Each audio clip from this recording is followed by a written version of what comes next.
for pre-construction. It's a hot topic. You don't talk about this a lot because it costs more than what you think it costs. So let's break it down.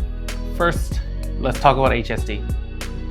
So if you bought a pre-construction condo, and if you are an end user who is going to live in the unit or the property, then you don't have to worry about it. But if you're an investor, you're going to rent it out, right? And you have to pay $24,000. The good news is that at least the government will pay you back portions of the $24,000 back to you. But you have to, of course, do all the paperwork to get that money back. The second thing is the legal fees. So legal fees is basically solicitor reviewing your documents, solicitor when they're closing your property. So here are the three things that they do. First is a title search and registration. 2, reviewing agreement of purchase and sale. And 3, preparing closing costs. And third is mortgage. Mortgage is important. Everybody needs to get a mortgage for the pre-construction. And as for me, I got them too. If you're lucky enough to pay all in cash, then you don't have to worry about the mortgage, obviously. But most of us are working hard. We do need to get a mortgage. So mortgage, there are a couple of things that potentially cost you that can add to your closing costs. Is whether, first thing first, whether you're going to A lender or B lender. If you're going to A lender, then you don't have to pay appraisal fee or closing costs or like administration fee, etc. However, if you're B lender, there's a different story. You have to pay for your appraisal fee, you have to pay for finder's fee, you have to pay for administration fee, whatever the B lender or the private lender will charge you for. So those are extra costs that will be incurring on your closing date, depending on if you go to A lender or B lender or private.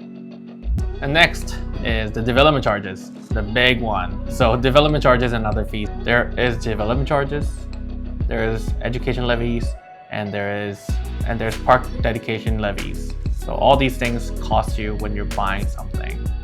And there are usually caps in it, but if there's no cap, your closing costs can significantly be different. And most of them do, but you have to be very careful when you're closing, right? And when you're buying a pre-construction, right? And of course, there's utility connection fees that you have to pay. And after that, the big one is the land transfer tax. If you are in Toronto, you have to pay municipal and provincial. But if you're outside of Toronto, then you only have to pay for the provincial tax. And that also depends on how much the property is worth. Then you pay accordingly with that amount. So next is the Tarion warranty fee. And obviously builder pays for it, but they will likely transfer that payment that they have to pay to you when you're closing.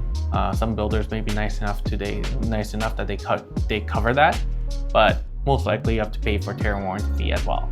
The last thing is prorated maintenance fee or prorated property taxes. There is adjustment or prorated fee for your condominium, especially maintenance fee. That's always there. And second thing is property taxes. So property taxes is depending on where you live, depending on where you bought it, or depending on when you're closing, it changes. So as for me, when I bought my pre-construction, a detached property, I didn't have to pay for property taxes when I was closing.